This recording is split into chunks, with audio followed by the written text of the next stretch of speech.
So F.A.C.E, welcome Hardianto Sunoto to our community. I know a lot of you are familiar with Hardy. Hello, Hardy. How are you? I know. Can you hear me? I can hear you clean, see your chart, see everything here. So, wow, is this your first interview? Yes. As an FX trader, so thank you. You know, a lot of people are nervous about that, and you didn't even really hesitate for more than a minute. So you have the heart of a lion. So you are a lion. That's where I met Hardy, and I have a theory that great traders aren't necessarily famous. Okay, they don't have 50,000 Twitter followers. They're not real well known, but they just make money. Not always, but usually. So thank you for proving my theory out, Hardy. I think that you qualify. You know, you're not a famous guy. You trade for your own account. You do it for yourself. You don't have a business model at this time. You have no axe to grind.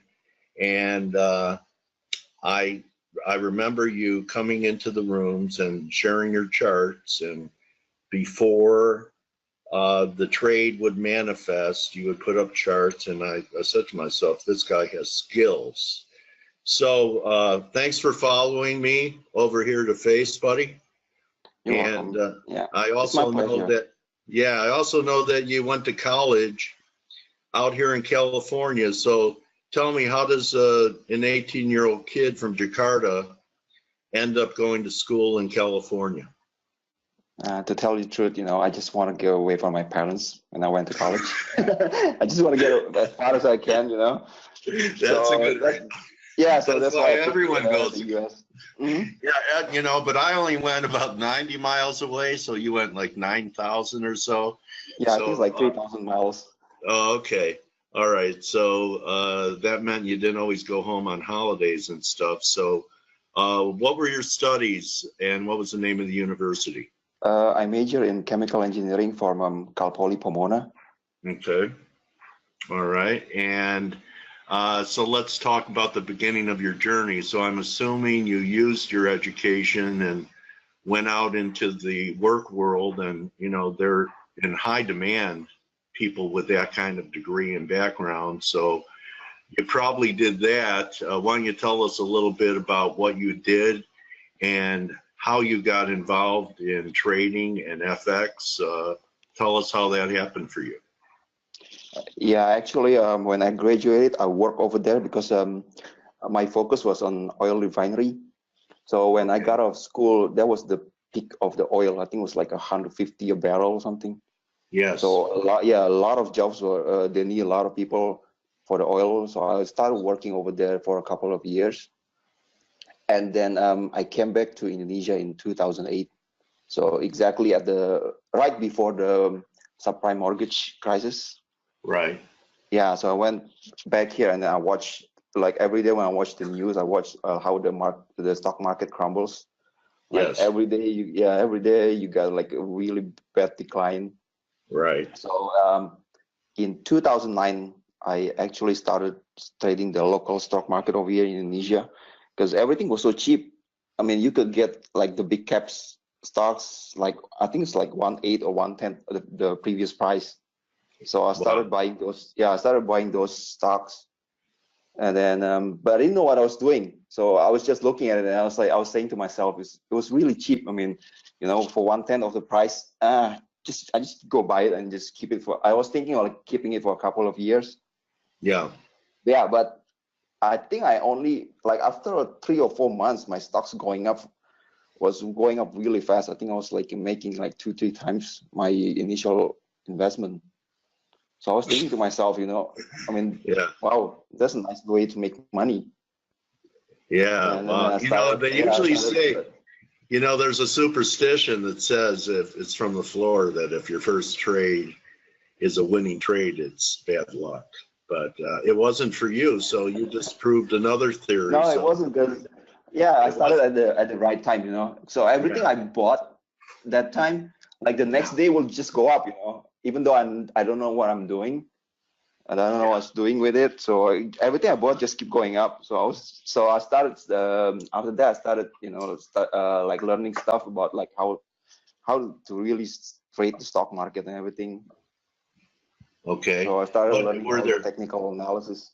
yeah, were there any books or people that influenced you early when you started looking around to figure out technical analysis? I see you gravitated towards Elliott. I'm sure, did you start off with Elliott right away, or did you go through a few No, changes before you got there? in the beginning I was reading Alexander Elder's book and Martin Brink's on basic Okay. technical analysis. I So know that. yeah, at the beginning I was using just basic technical analysis, But but like a lot of my friends, some of them learned how to do Elliott waves, and they were saying like how cool Elliott wave was. Me being a newbie or so, I was like, oh really? I was like, oh, there's a better way to trade it. I started learning Elliott waves out of that. Okay. Who were your influences there in Elliott wave? I read Robert Prechter's book on Elliott wave principle. Okay. Did that book help you or throw you off? No, actually, it was very useful, that book. It helped Okay. me a lot when I was learning. I started learning the Elliott waves. Okay, so just because Prechter's been, was bearish, for a long time and wrong, and they pull him out on CNBC every time there was a sell-off, and people use it as a buy signal. His book, some people can teach and some people could do, and so his book was useful to you because there were so many other. I knew a guy named Glenn Neely who had something called Neil Wave. And there's so many different Elliott wave guys out there. So it was Prechter and who else? I'm sure It was somebody over here in Indonesia, actually, like another trader. So he mentored me on Elliott waves. Yeah, I don't think you know him because he's just trading for his own account. So I met him through this trading community over here, and he mentored me on Elliott waves too. Wow, that's cool. So you found a community right there in your own country before LAR or some of the other trading rooms. You already had the advantage of being in like a chat room and sharing and learning from traders better than you. No, not really. A lot of people are just new to the stock market too, But some of them are really good. So I started trolling them actually. I keep asking them, "Can you teach me this?" Yeah. So so I lucky for me, I found a couple of mentors who are really good, and they taught me a lot of my trading technical analysis knowledge. Okay, so I asked this question because, I think a lot of people have unrealistic expectations as to when they'll become consistent and be able to pull money out of the market. How many years would you say it took you to have a level of confidence that, you didn't go into the day hoping you didn't lose, but went into the day looking for opportunities to make money and it started to be evident on your P&Ls? It took me a good 3 to 4 years to really have a confidence in my analysis, and then start pulling the trigger too. Okay, because at the beginning, I was able to do some analysis, but I couldn't pull the trigger. Sometimes when you look at it, it's like, is it gonna work? Like I started doubting myself. Right. Yeah, but after a good 4 years, I would say 4 years, I was pretty confident with my analysis. Okay. Did you ever blow out an account at the beginning? Yes, I did. My F.A.C.E account. Okay. All right. So you had that experience, and I don't know hardly anyone that hasn't. So what did you learn from Elliott that gave you good risk management? Because, I believe the difference between pros and amateurs are pros know how to lose. So they have money left to be right with. Blake stresses it all the time. Where are you wrong? Know where you're wrong. So now after your 4-year period and your, I hope it wasn't a lot in your FX account that went to zero. When did you start becoming what would be your worst drawdown since you became confident in your trading? I think my worst drawdown was like almost 10% or something. Almost. Okay, Yeah. well, almost 10% is really not bad. It's, there again, you had 90% of your capital left. I've even seen hedge fund guys, come back. They've had 20, 30% drawdown. So, okay, 10%. And I think you actually told me, I said, how did you do last year? How many months did you make money in, say, the last 12 months? How many were green? How many were red? The last 12 months, Yeah. almost all of them actually are green. Okay, well, okay. So I also want to know, in your part of the world, we were talking a little about this, how do people react when, you meet somebody for the first time, or, you might be at a party or at some friend's house, and how do people react when they ask you what you do and you say you're an FX trader? Like you're a gambler or something? like you're a little bit. A lot of people over here are skeptical about forex trading, Yeah. Yeah. For them, it's almost the same as you're going to the casino or something. Yeah.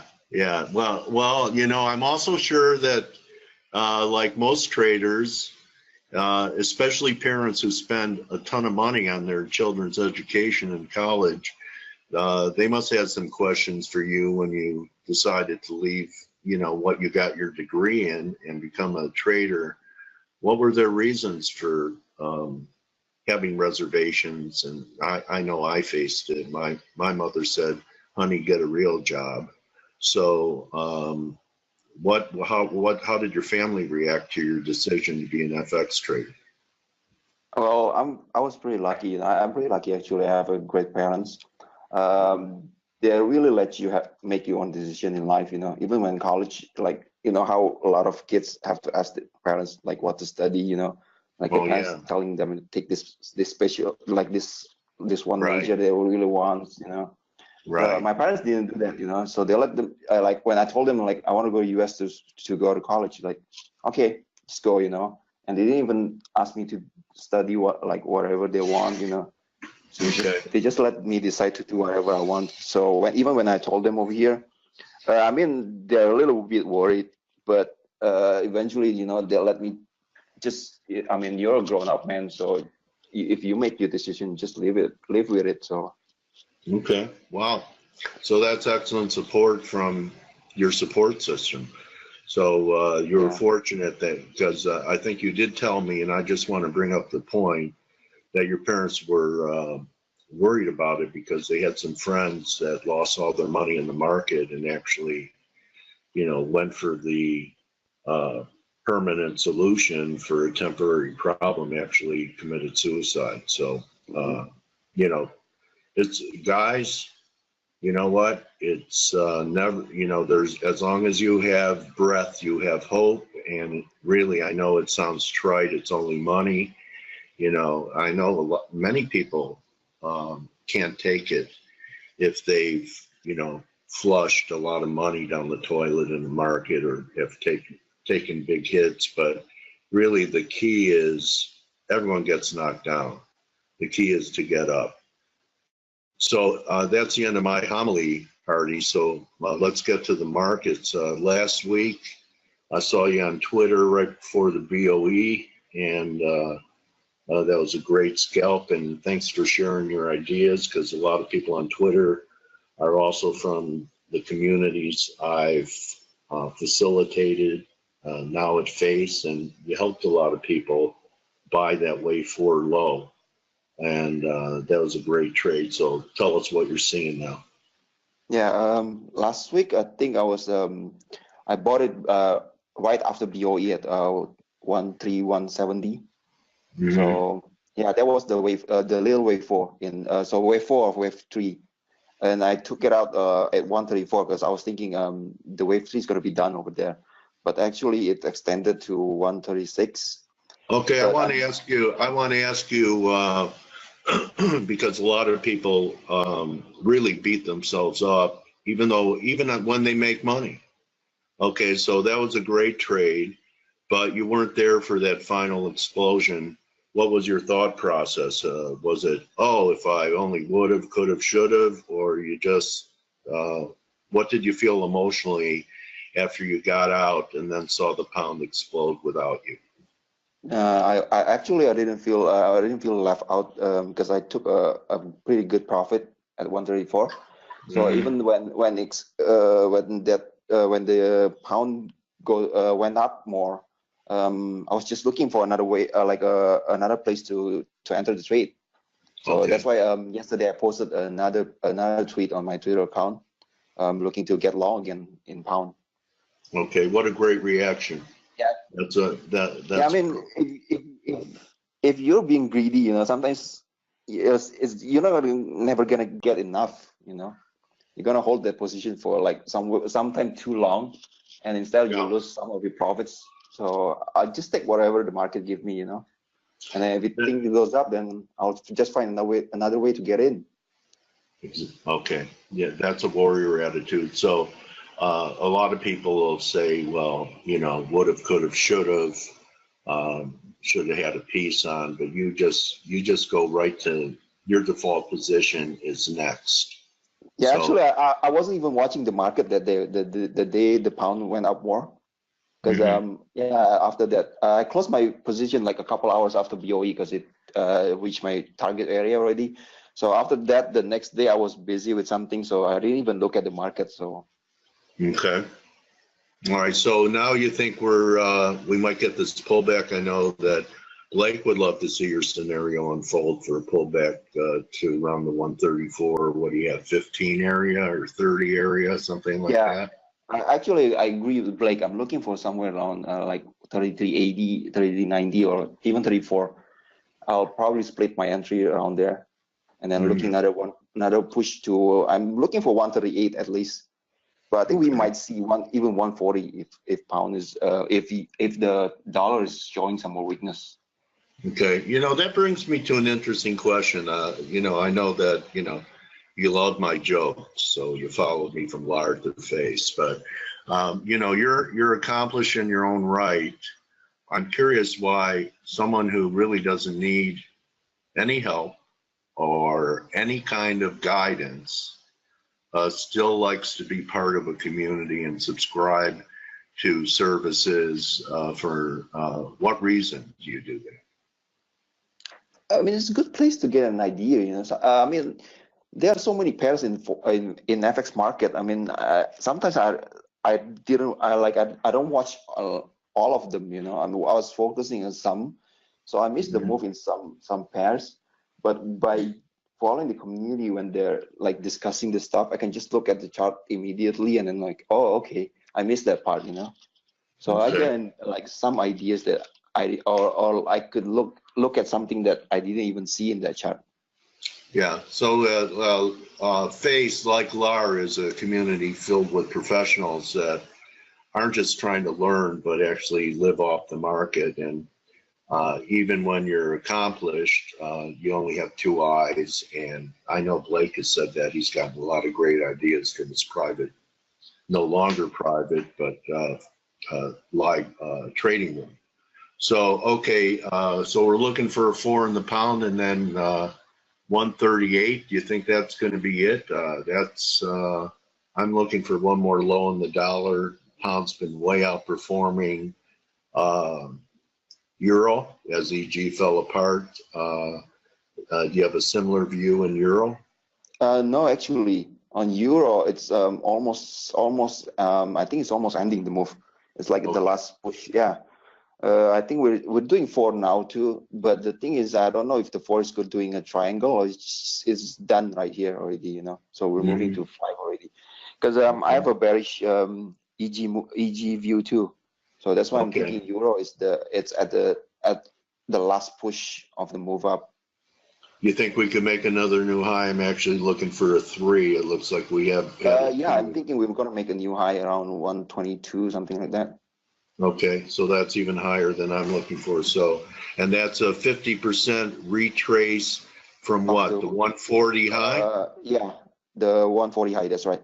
Okay, because I added 50% at 2150. Okay, so I'll have to look at my fibs again. So, okay, I see you use fibs. I see you use RSI. What do you use the RSI for? Just to find a divergence, because usually wave 3 and wave 4, wave 3 and wave 5 show some divergence usually. Okay.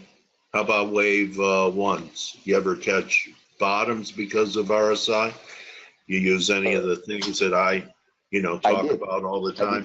I use your tree drive method sometimes. Okay. All right, cool. I'm glad I passed it on to you. So, what else are you looking at going into what could be a pretty wild windup of the week coming up with the Fed, BOJ? Let me ask you this: do you take positions, hold positions into red events like the Fed, NFP, BOJ, or it doesn't matter and you just pretend, whatever the market does, it does? Yeah, I just take whatever. If the market does it, then I just take it Okay. into the news. So I don't really. I know the schedule of the news, but I don't really consider it to my position because I have a stop loss and everything. Okay. Even on wild days like the NFP where it could rally, euro could be up 100, down 100, lots of noise for a while, volatility, it doesn't bother you. Yeah, it doesn't work because I don't really trade like in a small time frame because I usually do a swing trade. So the volatility is not that crucial, like that really Okay. important. Yeah, Wow. but sometimes I usually take like half off or something like that if I have like a pretty good profit. Okay. All right. So that's your money management. What's your average risk per trade? Somewhere around 1 to 2% of my account. Okay. Anything else instrument wise you want to wrap it up with and show us? Yeah, actually, I'm pretty bullish the yen cross pairs. So I want to show you Okay. some euro yen. Okay. I think euro yen. I think it's going to make a retracement to a wave 4, but I'm still pretty bullish on it. I actually bought some at 115 at this low. I remember. Yeah, and then I added more at like 122. Yeah, and then I'm still holding some left from the old positions. I still have some position. That goes back to April. Yeah. Huh. I took some off for the profit and everything, but I still have a small position on So it. do you usually try and hold a core position and trade off of it? Yeah, I usually do that. That's why. Okay. And because you're overseas, you could have contrary positions. Like you could have a long-term long from last April, but if you see a counter trend trade, instead of it liquidating your longs, you could do a short trade and still hold the long. That's right. Okay. See, we can't do that here. Yeah, because you have the all right. So I hope you have a nice apartment all set up for me in Jakarta, so I could do that too over You're there. welcome. And so you know what, I really want to thank you. It was so you're long. You like these pairs, and that's a pretty good pullback on a 4 for euro yen. That's tradable. Anything else in the yen crosses? Yeah, I think almost all yen crosses. I'm pretty bullish on almost all yen crosses. This is the guppy. Yeah. And then the Aussie yen too. So I don't know what to make on the USD yen, but I've been bullish on the yen cross pairs since like 4 months ago. So I'm still seeing a very bullish move in those pairs. Okay, so you have a view on the dollar? The dollar, yeah, let me show you. Because I'm thinking one more washout. So you think that we've just had a yeah, I'm not sure if we're done with the 5-year. Yeah, we could make another low still, but I'm thinking we're due for a little pullback for wave 4 before another low for wave 5 again later on. Okay, so we could just make a marginal new low and then recover back towards the previous wave 4 at 94. That's right.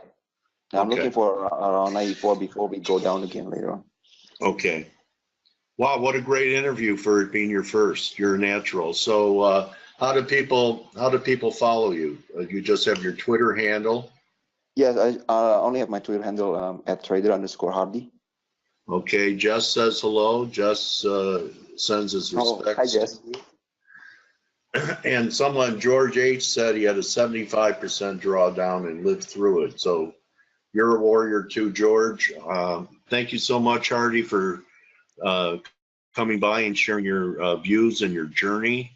And I wish you continued success. May pips continue to rain down on you and your family. And good hunting into the Fed, BOJ, and appreciate your shares on Twitter and you dropping into F.A.C.E. So thank you for having me. You know that you are my trading warrior brother, Hardy. Thank you very much. Thank you, Dale. Okay, everyone. So that's a wrap. Good luck for the rest of Turnaround Tuesday. And I'll see everybody tomorrow. So remember, this is your last week of summer. Enjoy it. I still am going to stick by a scenario for one more washout in the dollar into late this week, right around the equinox. We'll see if that manifests or I'm all wet. We should know tomorrow. And most of all, see you, Craig. See you, George, Richard. You're very welcome, Simon. Simon, thank you for your Twitter support. Remember that the ongoing sale is over October 2nd. So I have figured it out in pips. So for the 4 analysts we have here at ForexAnalytix, you're paying Blake 1.5 pips and Steve and Stelios, Grega, and Nick, and oh, you know what? I overestimated it. It's about a pip a month.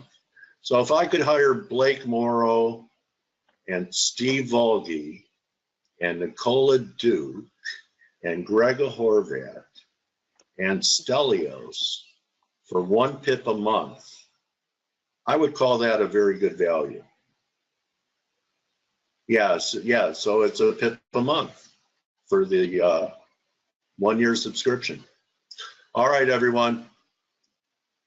Remember, don't just count your pips, count your blessings. I want to thank Hardy for coming on today and Blake for coming in and sharing his top elite views, and Steve Volge, good stuff every day from Steve. Don't take any more vacations, Steve. So don't just count your pips, count your blessings. See everyone tomorrow. Enjoy the rest of your day. Adios.